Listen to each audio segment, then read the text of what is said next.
Hello students, इस video में मैं आपको कुछ पॉजिटिव नाउन्स के बारे में इंपॉर्टेंट चीज़ें बताऊंगा। तो सबसे पहले हम ये अपना सेंटेंस देखते हैं, Sohan's watch is very expensive.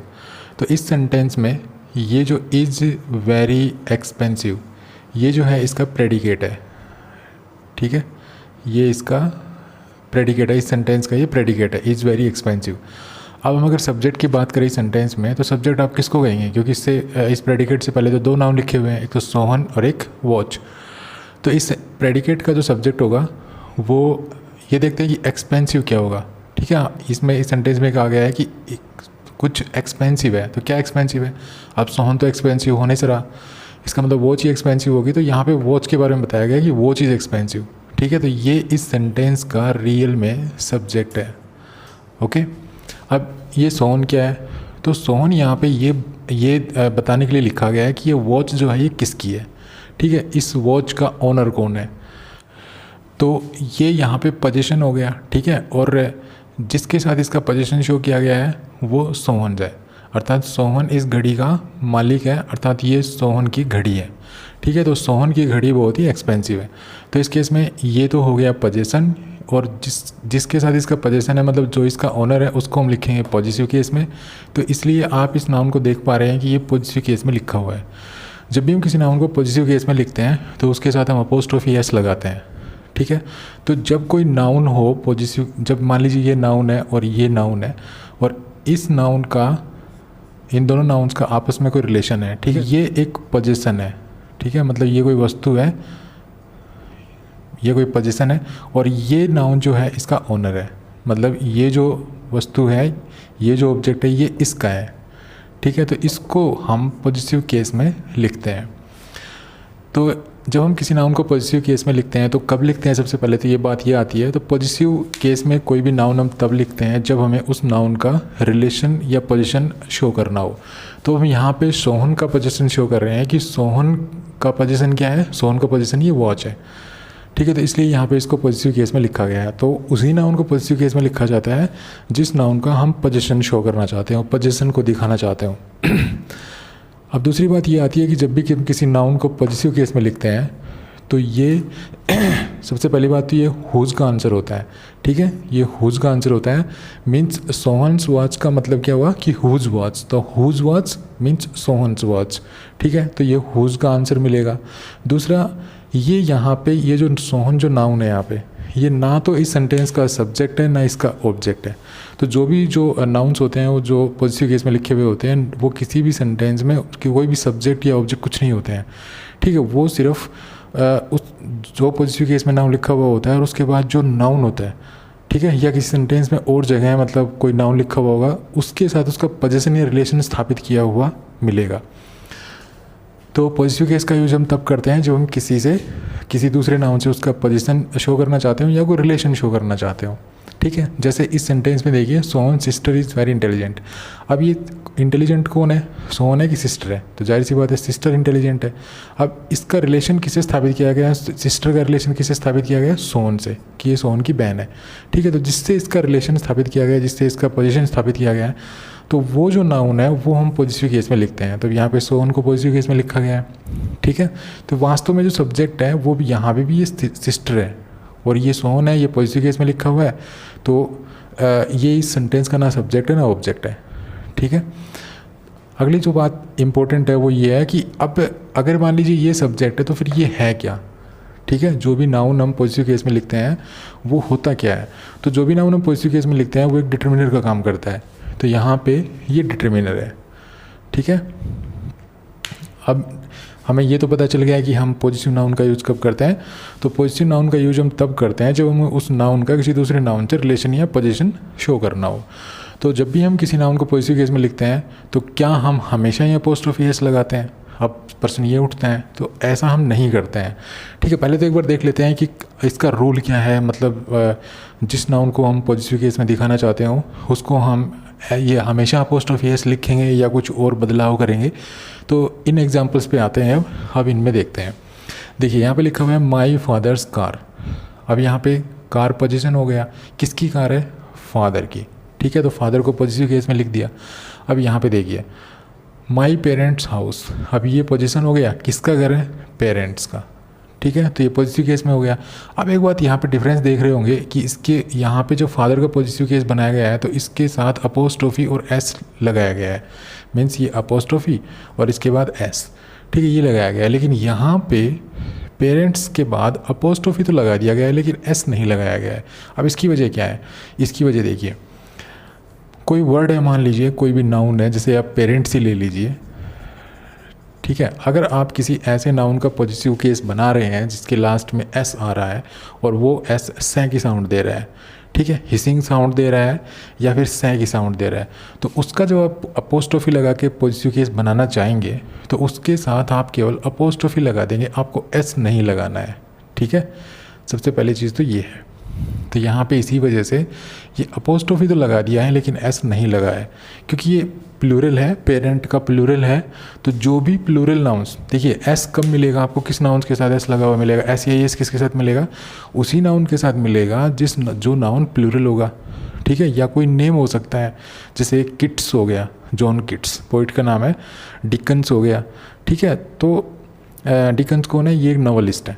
तो ये सिंगुलर नेम है लेकिन इनके लास्ट में एस आ रहा है, तो या तो कोई नाउन प्लूरल मिलेगा उसके साथ एस या एस मिलेगा, या कोई इंडिविजुअल नेम भी हो सकता है, ठीक है। तो कोई भी नाम हो, चाहे वो इंडिविजुअल हो, चाहे वो प्लूरल के जो सिंगुलर का प्लूरल बना के लिखा हुआ हो, अगर किसी नाउन के लास्ट में एस आ रहा है या ई एस आ रहा है या कोई भी मतलब कोई और अगर मतलब एस एस नहीं आ रहा है लेकिन फिर भी अगर सै की साउंड आ रही है, हिसिंग साउंड आ रही है, ठीक है, तो फिर उसका अगर आप अपोस्ट्रोफी उसका अगर आप पॉजिटिव केस बनाएंगे तो उसके साथ आप सिर्फ अपोस्ट्रोफी लगाएंगे, कोई मतलब अपोस्ट्रोफी ही लगाएंगे, सिर्फ अपोस्ट्रोफी के साथ एस नहीं लगाएंगे, ठीक है। अब ये देखिए, तो इसकी वजह तो पता चल गई, क्योंकि ये पेरेंट्स जो है ये यहाँ पे प्लूरल है और इसलिए इसका जब पॉजिटिव केस बनाया तो पहली बात तो इसके साथ एस है जो सै की साउंड दे रहे हैं, तो इसका जो पॉजिटिव केस बनाया तो इसके ऊपर अपोस्ट्रोफी लगा के छोड़ दिया, ठीक है।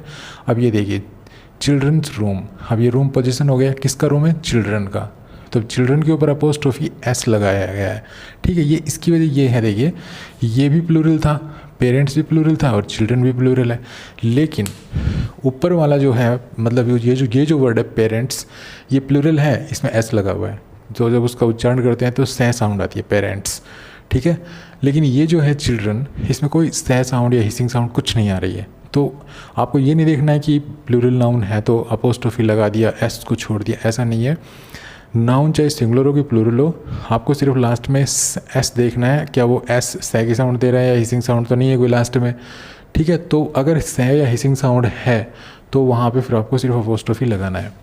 तो यहाँ पे अपोस्ट्रोफी भी लगाए और एस भी लगाए, क्योंकि यहाँ लास्ट में ना तो एस लगा हुआ है जो सै की साउंड दे रहा है, ठीक है, कोई एस नहीं लगा हुआ है जो सै की साउंड दे रहा हो, ना कोई हिसिंग साउंड है। यहाँ पे देखिए मैंस क्लोथ, अब ये भी प्लूरल है और ये क्लोथ्स है, ये क्लोथ्स पोजीशन हो गया किसके क्लोथ्स है? मैन के। अब ये मैन जो है पॉजिटिव केस में लिखा हुआ है, अब मैन प्लूरल है लेकिन कोई लास्ट में एस नहीं है, ना कोई हिसिंग साउंड है। अब ये देखिए बर्ड्स विंग्स, अब यहाँ पे ये विंग्स हैं, ये पोजीशन है किसके विंग्स है? ये बर्ड के, ठीक है। बर्ड मतलब एक पक्षी है, ये सिंगुलर है, तो एक सिंगुलर है, इसके साथ अगर इसका जब आप पॉजिटिव केस लिखेंगे तो अपोस्ट्रोफी एस लगाएंगे, क्योंकि इसके लास्ट में भी कोई सै या मतलब सै साउंड नहीं है या हिसिंग साउंड नहीं है। अब ये देखिए बर्ड्स विंग्स, अब ये विंग्स पोजीशन हो गया, इसके जो पोजीशन इसका जो मतलब पॉजिटिव केस लिखेंगे मतलब ये किसके विंग्स हैं? तो ये बर्ड्स के। अब ये बर्ड था, ये बर्ड्स है, ठीक है। अब ये सिंगुलर था, ये प्लूरल है, अब इसको प्लूरल बनाया, देखिए एस लगाना पड़ेगा, प्लूरल बनाएंगे तो, प्लूरल बनाएंगे तो एस लगाएंगे तो जब उच्चारण करेंगे तो बर्ड्स सै साउंड आएगी। अब सै साउंड आएगी जब इसका पॉजिटिव बनाओगे तो सिर्फ अपोस्ट्रोफी लगाएंगे, एस नहीं लगाएंगे, ओके। अब ये देखिए वुमेन्स राइट्स, अब राइट्स मीन्स अधिकार, ये तो पोजीशन हो गया, अब किसके अधिकार? वुमेन्स के। अब यहाँ पे ये वुमेन भी प्लूरल है, लेकिन ये प्लूरल होने के बावजूद भी इसके लास्ट में कोई एस नहीं है, ठीक है, जो सै की साउंड दे रहा हो, ना कोई हिसिंग साउंड निकल रही है इसके लास्ट में, तो इसके साथ अपोस्ट्रोफी एस लगाएंगे। कहने का मतलब ये है कि आपको अपोस्ट्रोफी एस मतलब अपोस्ट्रोफी ही लगाना है, एस नहीं लगाना है। कब नहीं लगाना है? तब नहीं लगाना है जब चाहे वर्ड सिंगुलर हो या प्लूरल हो, आपको इससे कोई लेना देना नहीं है। अगर किसी वर्ड के लास्ट में सै है मतलब एस लगा हुआ है जो सै की साउंड दे रहा है, या फिर कोई हिसिंग साउंड आ रही है, ठीक है। तो आपको सिर्फ अपोस्ट्रोफी लगाना है, एस यूज नहीं करना है। अब जैसे यहाँ पे सिंगुलर था लेकिन कोई एस साउंड नहीं है, कोई सिंग साउंड नहीं है, ठीक है, तो फिर यहाँ पे अपोस्ट्रोफी और एस दोनों है। यहाँ पे देखिए पेरेंट्स हैं, तो लास्ट में भले ये प्लूरल है लेकिन लास्ट में एस लगा हुआ है जो सह की साउंड दे रहा है, तो सिर्फ अपोस्ट्रोफी लगा है।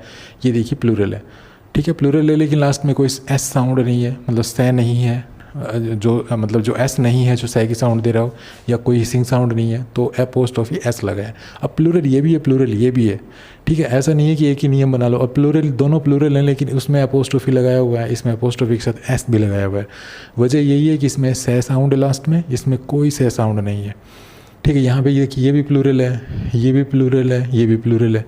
अब यहाँ पे देखिए इसमें और इसमें, इनमें क्या डिफरेंस है देखिए, और ये भी प्लूरल है, ठीक है। अब ये प्लूरल है और ये इसमें और इसमें देखिए, मैन और वुमेन में देखिए, इन दोनों के लास्ट में भले ही प्लूरल है लेकिन दोनों के लास्ट में कोई भी सह साउंड नहीं है और कोई भी हिसिंग साउंड नहीं है। तो यहाँ पे देखिए अपोस्ट्रोफी एस लगा हुआ है, लेकिन यहाँ पे देखिए बर्ड्स। अब इसमें बर्ड्स जब बोलते हैं तो लास्ट में एस है जो सह की साउंड दे रहा है, ठीक है, तो इसमें आपको सिर्फ अपोस्ट्रोफी लगाना है। लेकिन बर्ड जब बोलते हैं बर्ड, तो लास्ट में डे साउंड निकलती है, कोई लास्ट में सह साउंड नहीं है, कोई हिसिंग साउंड नहीं है, तो आपको सिर्फ अपोस्ट्रोफी एस लगाना है। तो ये वजह है। अब जैसे देखिए कॉन्साइंस सेक, ठीक है, अब ये लिखा मैंने कॉन्साइंस सेक। अब यहाँ पे देखिए ये वर्ड उच्चारण करके देखिए आप, कॉन्साइंस। अब ना तो इसके लास्ट में एस है जो सह की साउंड दे रहा हो, ये भी नहीं है, लेकिन लास्ट में कोई भी लेटर हो, कोई भी आपको कुछ भी दिखाई दे रहा हो, लेकिन जब उच्चारण करके देखते हैं तो कॉन्साइंस, तो सह की साउंड आ गई ना।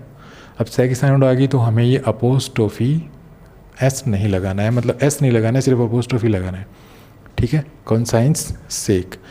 तो इस तरह से आपको ये अपोस्ट्रोफी एस यूज़ करना है।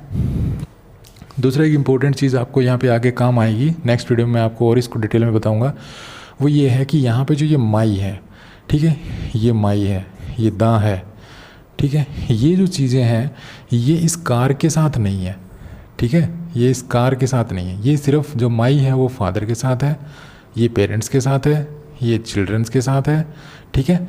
तो कोई भी अपोस्ट्रोफी कोई भी पॉजिटिव नाउन से पहले अगर कोई डिटरमिनेंट मिलता है तो वो पॉजिटिव जो नाउन होता है उसी के लिए होता है, ठीक है, उसके बाद आने वाले नाउन के लिए नहीं होता है। नेक्स्ट इनको देखिए, अब टेबल्स लैग। अब यहाँ पे टेबल्स मतलब लैग किसकी, टेबल की, डोर किसका, कार का, कवर किसका, बुक का, ठीक है। अब क्या ये सही है? नहीं, ये सही नहीं है। क्यों नहीं है? क्योंकि यहाँ पे हम देख रहे हैं कि जैसे ये पॉजिटिव केस में हमने क्या लिखा, फादर, ह्यूमन बीइंग होता है।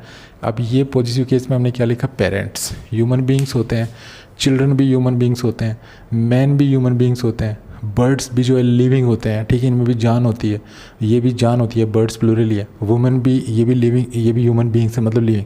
अब जिस यहाँ पर आप देखिए जिस भी नाउन को हमने पॉजिटिव केस में लिखा है वो सभी नाउन जो है कहीं ना कहीं लिविंग थिंग्स हैं, ठीक है, इन सभी में जान होती है, ये सजीव होते हैं। लेकिन यहाँ पे देखिए जिसको हमने पॉजिटिव केस में लिखा है इनमें कोई भी सजीव नहीं है। देखिए ना तो टेबल सजीव है, ये निर्जीव चीज़ होती है, कार जो है ये भी निर्जीव होती है, बुक जो है ये भी निर्जीव होती है।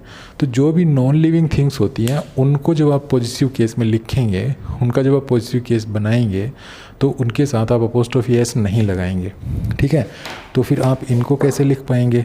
तो इनको जब लिखेंगे तो आपको इनको ऑफ प्रीपोजिशन से जो है इनको इनका पोजीशन शो करना पड़ेगा।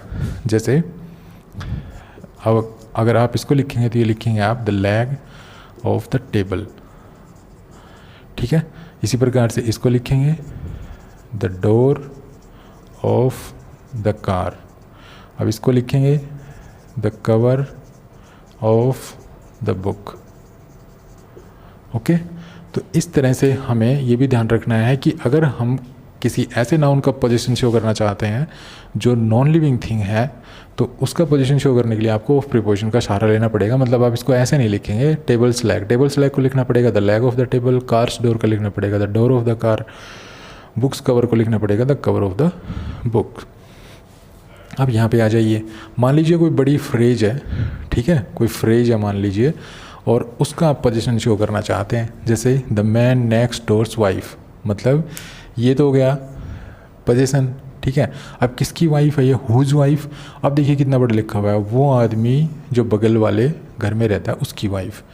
तो अब ऐसा अगर बड़ी फ्रेज हो और उसके अगर आप पॉजिटिव केस दिखाना चाहते हैं तो जो लास्ट वर्ड है उसको उसके ऊपर आपको अपोस्ट्रोफी एस लगाना पड़ेगा। तो लास्ट वर्ड है इसमें डोर, तो देखिए डोर के ऊपर अपोस्ट्रोफी एस लगाया गया है। अब यहाँ पे देखिए हेनरी द सिक्स्थ 6 वाइव्स, जो हेनरी 6 था उसकी 6 पत्नियाँ। अब यहाँ पे देखिए ये तो हो गया 6 वाइव्स, उनके रिलेशन मतलब किसकी 6 पत्नियाँ, हेनरी 6 की। तो ये बड़ी फ्रेज है। अब जो लास्ट वर्ड क्या है, लास्ट वर्ड है द 8th, ठीक है। तो इसके ऊपर आपको अपोस्ट्रोफी एस लगाना पड़ेगा।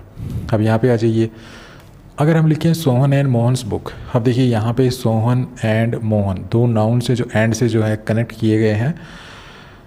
तो यहाँ पे सिर्फ एक के ऊपर अपोस्ट्रोफी लगा हुआ है, मोहन के ऊपर। तो अगर आप दो नाउन इस तरह से लिखते हैं और बाद वाले के ऊपर अपोस्ट्रोफी एस लगाते हैं तो ये जो नाउन होगा ये बुक, ठीक है, ये दोनों की बुक होगी।